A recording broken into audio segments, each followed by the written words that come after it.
Ask your friends to show you whatever they can play, any music that they prefer. They can, for that matter, like they can even play their favorite song, their favorite sounds. See, you're not going to play it like a guess game. You're actually going to manifest and understand this is a very, very powerful experience that you can give yourself. So this power is one of the most beautiful powers to manifest. So please continue manifesting with the partner.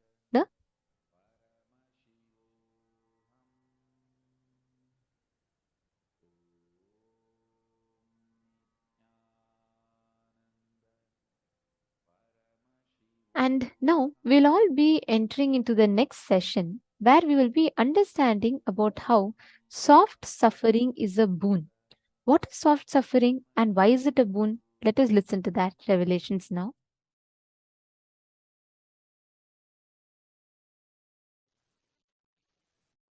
Listen intensely. Life is neither suffering nor joy. Life is neither pain nor pleasure. Life has to be triggered inside you from the great cosmic truths of the parallel universe. That's all.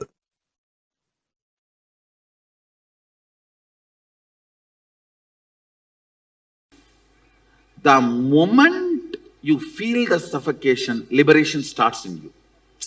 Okay. It is like a gold touching the mercury. The moment gold and mercury comes in contact, gold starts melting. Okay. Same way, the moment you feel the suffocation, it starts melting.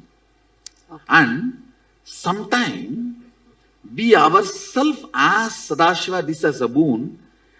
I may not be able to handle myself pushing me towards liberation. You better appear in the form of suffocation to me and go on pushing me towards liberation. Why Tirunavukkarasar got the stomach pain? He actually asked Sadashiva, till you fill my heart, let my stomach torture me. So that is the way he got that disease. He feels in the world I may forget the whole purpose. So better you be available in the form of this suffocation. So till I become completely enlightened, you be driving me from the stomach. Oh my God. Sometimes even we ourselves make this happen. Oh. And we will not be aware of this at all. I tell you, there is something called soft sufferings. Soft suffering means actually without any problem you will be suffering. Those soft sufferings are usually boons. You take it and come down. Okay. For example, actually somebody is handicapped. Actually somebody is in the poverty. Actually somebody is like a mad or that and all is actual karma. But there is something called soft suffering. Actually there is no reason, but you will be going on suffering. It's called soft suffering. which is boon. It's like a, for alarm clock, you give the key, and this is the key you give. Okay. So you yourself decide, I have to become enlightened within this birth. Okay. So my acceleration speed is not enough. Okay. Devi, please accelerate me. Oh. Whatever it may take, I am ready for that. Whenever you give that kind of a commitment, she gives soft suffering. Okay. She will never give you hard suffering. Hard suffering comes by karma. Okay. Soft suffering comes by boon. Oh. All soft suffering is come only as a boon.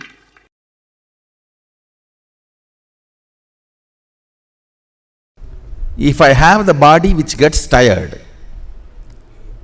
then I know the signs to get out of tiredness. Understand? What do you mean by saying your body gets tired? Then you know there is a space where you are not tired. When you know there is a space where you are not tired, you know now there is a space where you are not tired and where you are tired. Now, it's only a simple science we need to manifest, where we are not tired. You may just have to find out the basic secrets.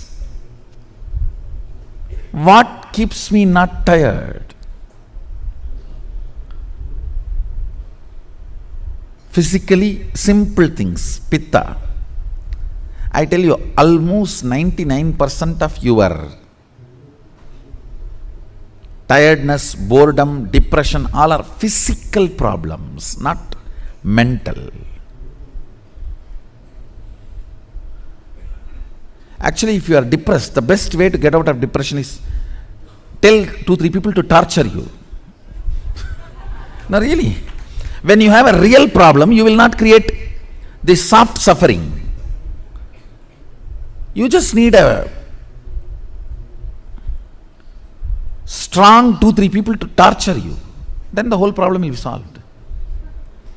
Because there is no suffering from outside, you just go on, torture yourself. Soft suffering is luxurious suffering. It is like the fellows who don't do hard work. The fellows who don't walk to go and buy vegetables in their real life try to run on the cycle which does not move from one place. Soft suffering is the luxurious replacement of the real suffering. When you do not have the real one and you want to have that pavam feeling, enjoying pavam feeling is pavi. Who is papi? Who enjoys the pavam feeling, who cherishes the victimhood, is sinner.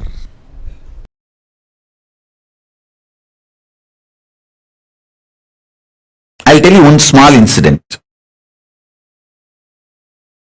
One guy came to my guru, Isaki Swamigal, who talks very less usually.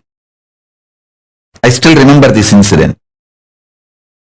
He came to Isaki Swamigal for stomach pain, some constipation or some stomach pain.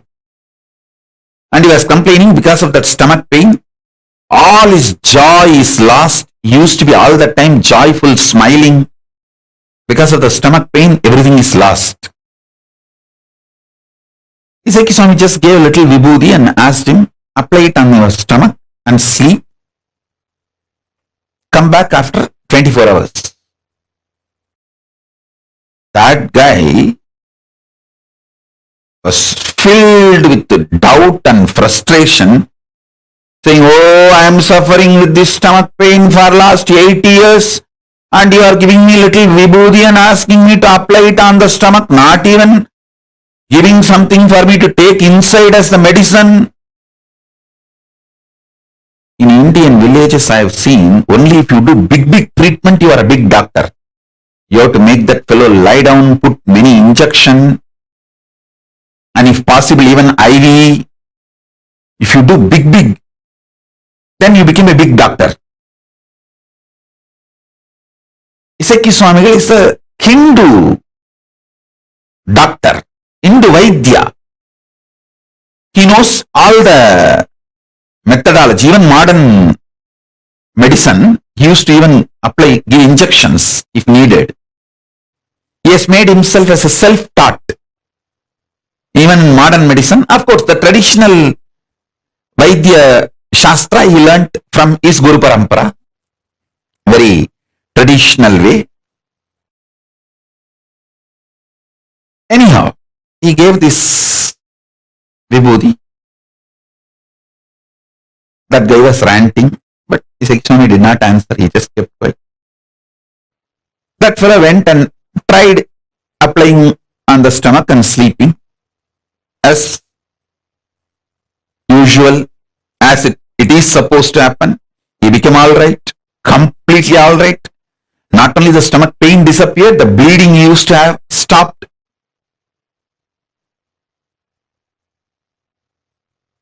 He ran and came back. He said, I'm completely alright.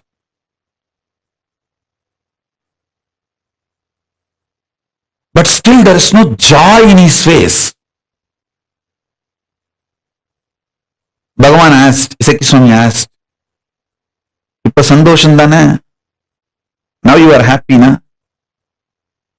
He said, no, happiness has to come from inside, na?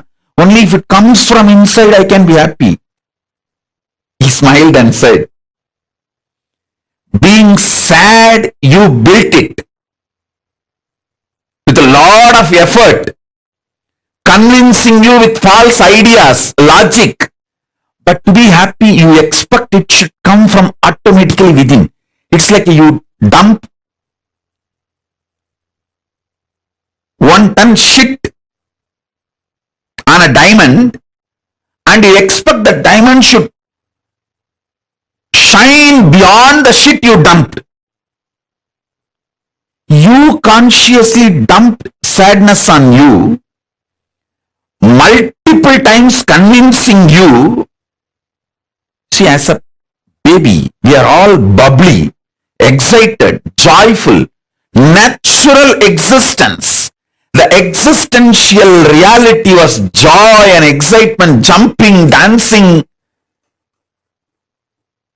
You convinced yourself with millions of ideas, millions of times to become sad, and after you are successful in making you sad, you expect joy should come automatically.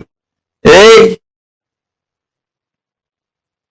jump like a baby, laugh, roll, that is your natural existence. That is your natural way. See Papa's Skandamata and do. That is your natural way of existence. Your sadness is artificial, but your mind is so cunning, it makes you believe your happiness should be natural.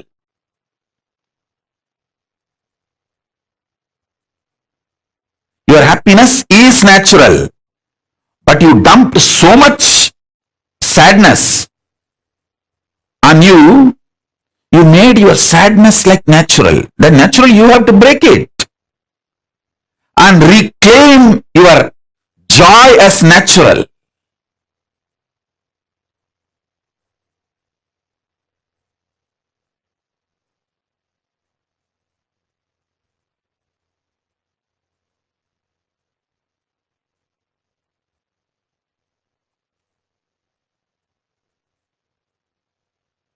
So understand first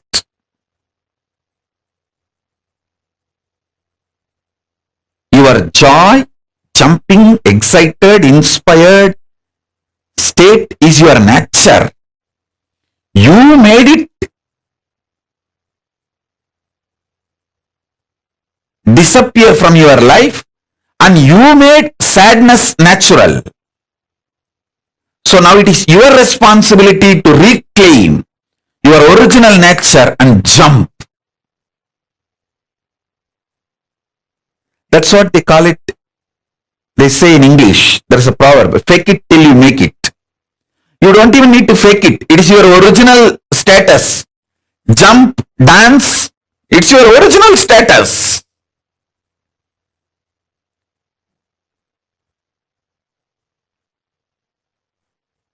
Be blissful, it's your original status. You just need to reclaim.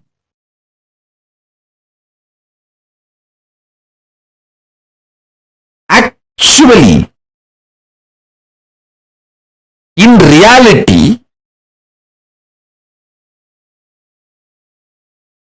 delusion itself is because of your non-involvement, inactivity, withdrawal. When an elephant sleeps, even a wolf and fox will try to bite his leg. Listen. When an elephant sleeps, wolf and fox will try to bite his leg. When a lion is fast asleep,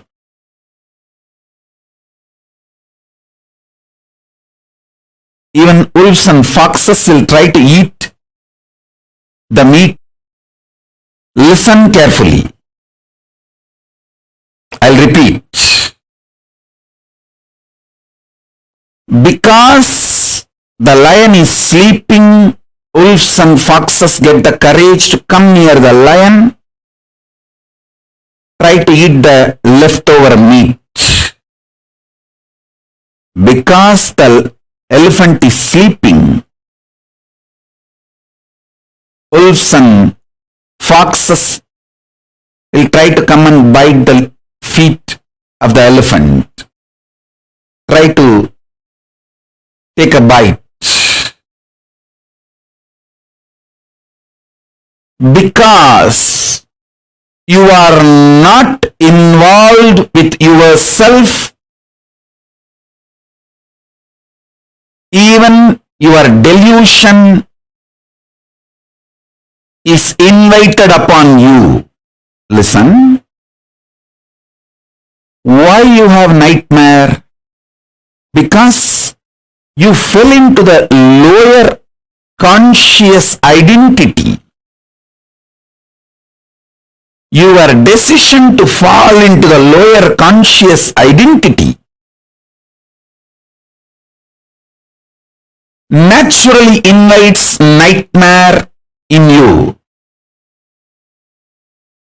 Your decision to wake up to the higher identity not only will throw away the nightmare, it can throw away all delusions and illusions.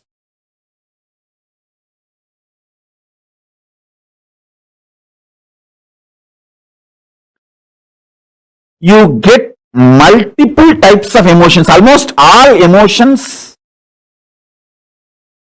every day. Sometimes lust, sometimes greed, sometimes fear, sometimes the multiple versions of fear, sometimes worry, sometimes love, sometimes attention giving, sometimes attention asking, sometimes jealousy, sometimes comparison.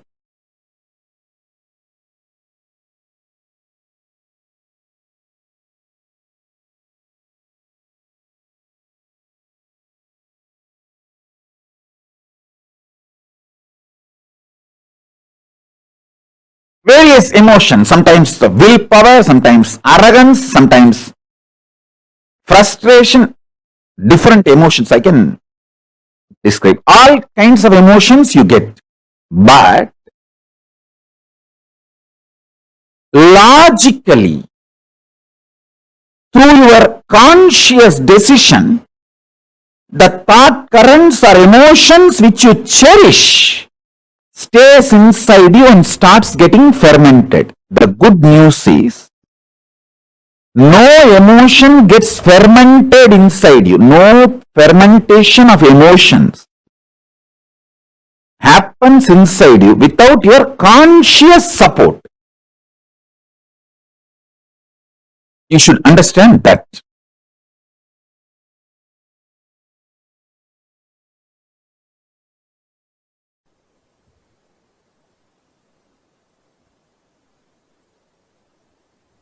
Due to the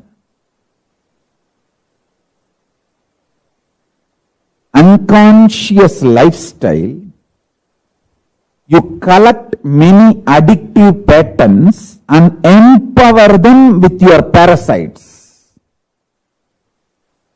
And those parasites nicely getting empowered, sitting inside you, literally not just rule your life, ruin your life. Haritaki is the most beautiful way to get rid of.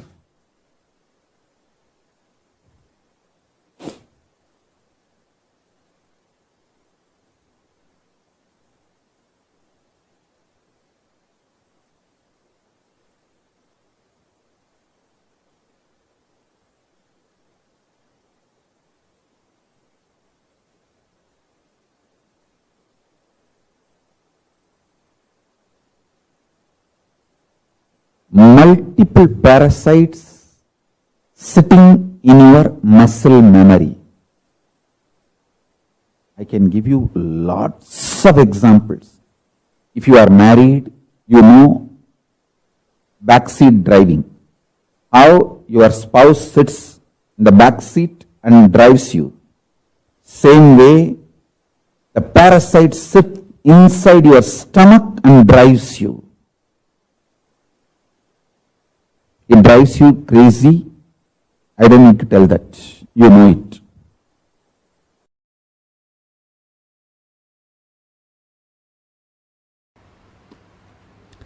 You are not negligible part of the existence. When you consider you are a negligible part of the existence, or you are an accident, or you are cursed. These are the multiple identities you try to associate due to the frustration and low self-identity. You give life to that identity. Because you give life to it, that becomes reality. Listen. The good news I have is, unconsciously, if you cherish even 10,000 years, you are a cursed being. Consciously, if you declare even once, you are a blessed being. The conscious declaration overpowers 10,000 unconscious cherished thought current, because even if 10,000 years a room is in darkness, one matchstick is enough to light it in 1 second. Listen. All powerlessness, all fear related thought currents, and all low self inner image you are cherishing, which puts you in powerless, is not clutched to consciousness. You need to understand that.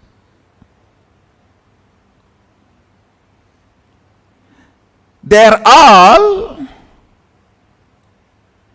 there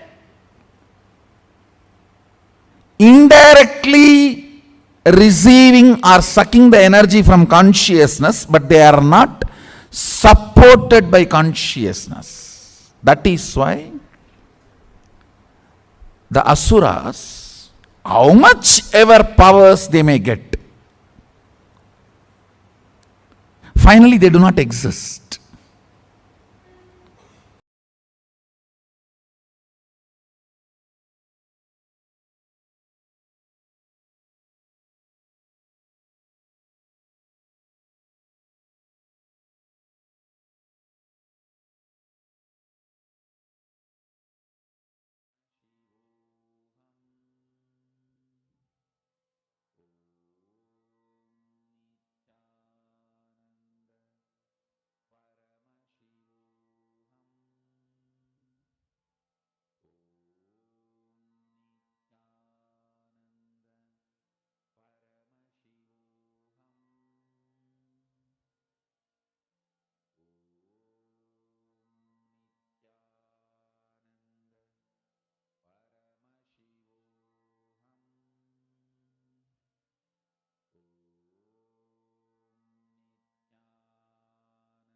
Yes. So, what did each of you understand from what Swamiji revealed in this session? The most important truth that Swamiji revealed: soft suffering is a boon. But what is that soft suffering? What exactly is that experience, that space of soft suffering? And why is it different? And why is soft suffering a boon? Come on, let me see what each of you put.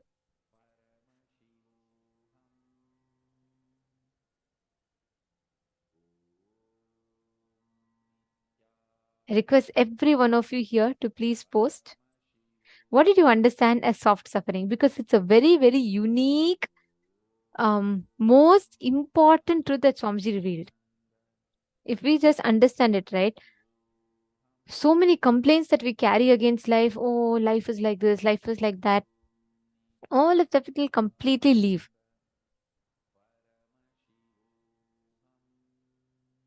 What did each of you understand? Why do you think that Swamiji said soft suffering is a boon?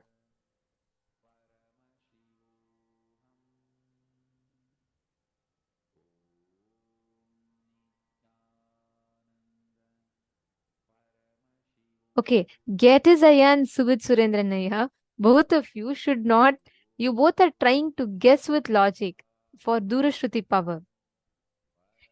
It doesn't work with logic. Both of you have to listen. See, the key is to unclutch and listen. I'm seeing both of your conversations now, so I'm just saying.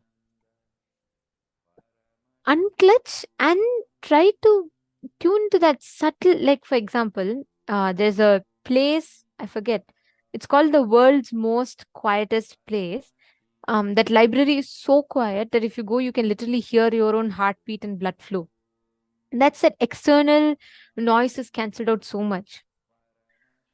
But that is one external silence. This is like 10 times of that, but internal silence. No inner chatter, no thought currents or disturbances, clutter that happens in your inner space. And that is what will make you manifest. That is what will make you be able to hear any distance that you want by will. Are you understanding? It doesn't happen by guessing. Both of you are trying to guess. Both of you should manifest from your inner space.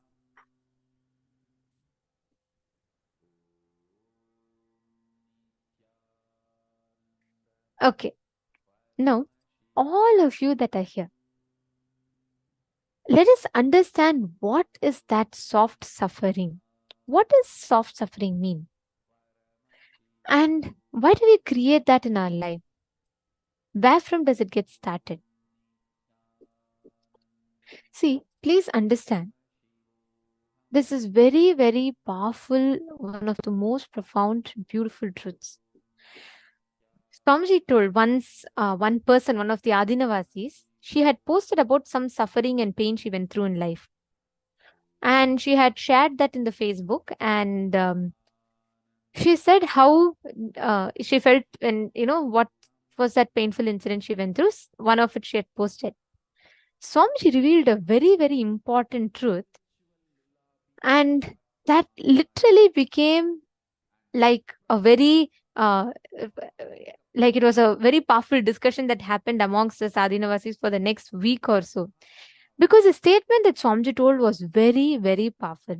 I think like it's still etched in my heart. I cannot forget that statement. Swamiji said, joy gives you wings, but pain gives you roots.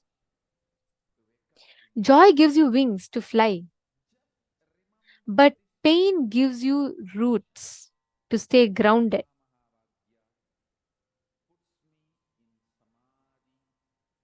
Every time, whenever we get joyful, we experience bliss, we're all like so happy. We're like, oh my God, this is what it is. This is what I was wanting. Correct. Joy gives you wings. It gives you that experience you enjoy. But pain grounds you.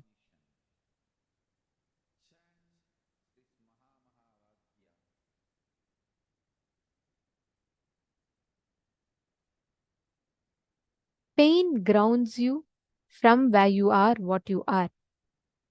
And that joy, most of the times, distracts you. And pain brings you back ground to earth with who you are. Don't think, God, what is this? How is it possible? How can pain give me something? Swamiji made a very, very important statement. Life is neither suffering nor joy. Life is neither pain nor pleasure. Life has to be triggered inside you from the great cosmic truths of parallel universe. That's all. Understand? Because the elephant is sleeping, the wolves and foxes will try to come and bite the feet of the elephant and try to take a bite.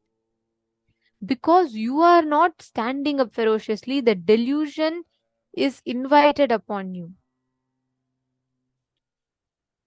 So understand, worry or suffering is not absolute, it is relative. Worry and suffering in life is not absolute. It is relative. Means what do you cognize as you determines what creates your worry and suffering in life. For some of them, waking up in the morning will be suffering, absolute suffering. For some of them, it will be absolute joy. For some of them, not having food will be suffering. For some of them, having excessive food will be suffering.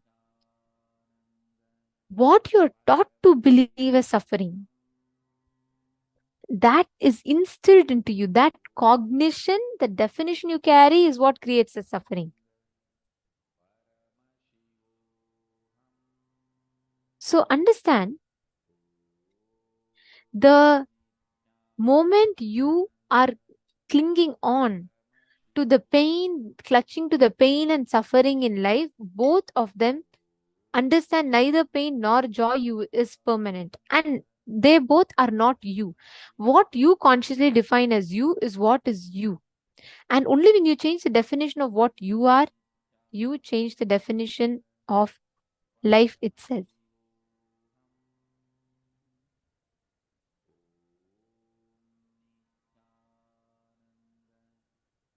Look into incidents from 4 aspects of your life: career, relationships, health, and wealth. Write down all the suffering that you carry in these relationships. Sorry, in these 4 aspects of life. I request you all to take a few minutes and pen down.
Yes.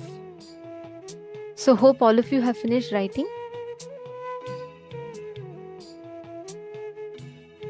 See, understand what is soft suffering, All the suffering, that small, see, there are some people who have the suffering like they are in absolute poverty, or all of that is that all of them many times are suffering from karma. But sometimes we suffer without having a proper reason. Like we don't even know why this suffering is there. We don't even know why there is suffering. But we just suffer. Understand? All those sufferings are alarm clocks we set for ourselves to wake up.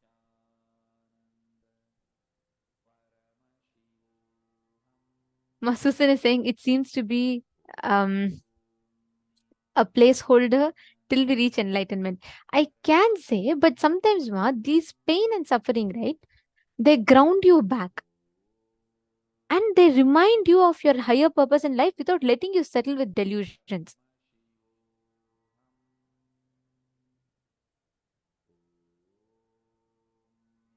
Okay, Marita Sege asked a question. I have a question. How do we make distinction between soft suffering and feeling down and depressed? Like feel sad, feeling emotional, suffering for no apparent reason. That only is soft suffering.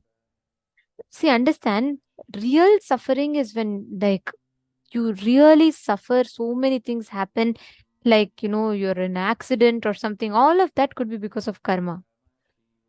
But soft suffering is you don't even know the reason why you're suffering, but you're just going through that suffering. See, have you seen children?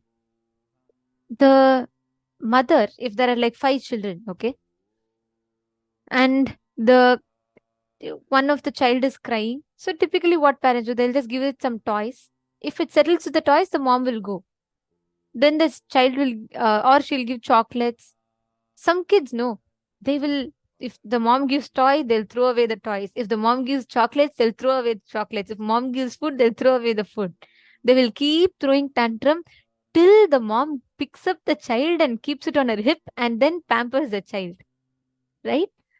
That is exactly what is soft suffering. Means, see, understand, many times when life gives us some small pleasure, Maya will give us, delusion will give us some small pleasure for some reason, some temporary happiness, like you'll have an amazing job, perfect paying job, and she'll try to settle you. It's like mother giving candy to just settle the kid. Some kids, they'll just get that candy and leave. They'll forget their main goal is to get the mother's attention and to be there, get pampered by the mom. Mom gives chocolate, they'll all settle. Some kids will settle. Like that, when Maya gives you, saying, okay, enjoy this job, then it is settled. After that, many times, it is only few intelligent kids who will keep crying till the mother picks up and keeps the child on her hip and she says, okay, don't worry, and she hugs the child. But sometimes, what is soft suffering, If you see some children, once they eat the chocolate and chocolate gets over, then again they'll start crying. Oh, I need something, I need something. Then again mom has to come and attend. That getting over period is soft suffering. Where we remember, oh my God, my actual goal was not chocolate. I wanted to go to my mom. That is exactly soft suffering. Because these soft suffering, let's say your job is all smooth, your relationships are perfect. All of you imagine this. Like imagine your life, your job is perfectly smooth, relationships are all fine, nothing, there's no need for you to even look in, there's no need for you to even experience enlightenment, then you'll become settled in delusion. You need to wake up from that slumber. That is why you'll either lose your job or some relationship is in a problem. And that will wake you up from, oh my God, why is this happening to me? That push to make you start questioning is soft suffering.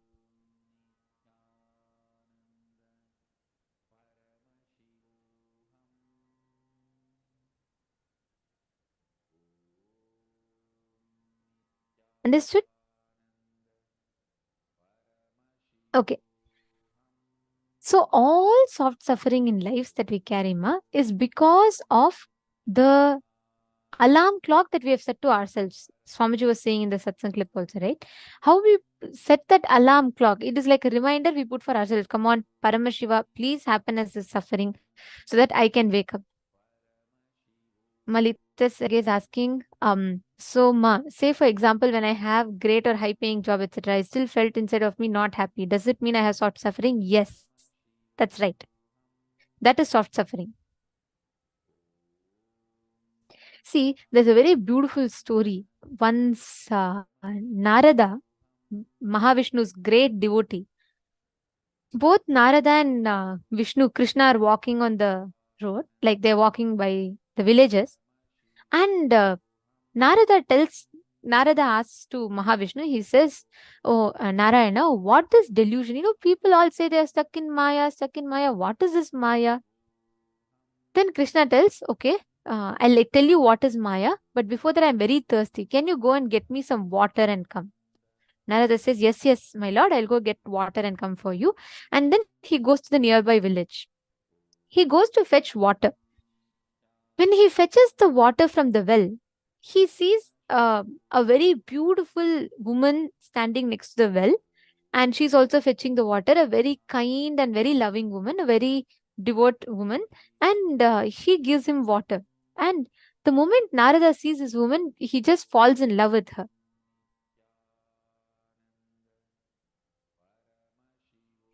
And what happens is the moment Narada sees, he falls in love with her, and then he tries to find out who she is.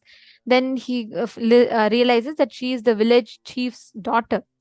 And what happens is, next he goes to village chief, he meets the chief, and then he asks permission, and the village chief says, yes, yes, you can have my daughter, no problem. He marries that woman, and then he starts farming. He needs to take care of the family. He starts farming, and after some time he gives birth to children, and they're all living such a happy life. Everything is going amazing. Suddenly one day a huge flood hits the village. All the crops are destroyed, and Narada is holding on to his wife, and he's holding on to his children. The flood is so strong, it tears apart that whole house, and the children are taken away, the wife is taken away. Narada is left all alone. He's crying, oh God, why are you giving me all this suffering and pain? That time he hears a voice, Narada, did you get water for me? He then wakes up. He realizes, oh my God, what was it? Until that flood hit him, he didn't even remember the necessity to go back to his God, who he thought he could not live beyond more than a minute away from. That flood had to come to wake up Narada. After that, he realizes, what did I just fall into? He then rushes back. Then Krishna laughs and tells, this is Maya. This is delusion. Even before you can realize, even before you can understand, you just fall into it. And you realize that the whole thing is happening right in front of you just to wake you up from that slumber that you are in. That is what is soft suffering. Understanding, Malita? Mahongs is saying this is not soft suffering. Dis-ease is also a soft suffering. If that pushes you to the guru, if that pushes you to enlightenment, see, sometimes we get so stuck in delusion, we decide to even give up on our life because of certain things. But this, if that suffering is pushing you to expand, if that suffering is pushing you to stand up and, bring completion to yourself, then it is soft suffering. Okay, beautiful. Glad that you all understood. Now, one more quick round. You're all going to be manifesting this round of Durashruti, and I request every one of you to connect to your partners. I see many of you manifesting beautifully. See, we all manifested one round. So many of you got it absolutely like right on dot.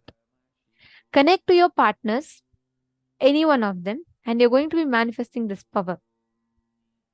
They should play any audio. They'll, of course, keep it muted and they'll play the audio. And you're going to be listening to it through the third eye without physically actually hearing it.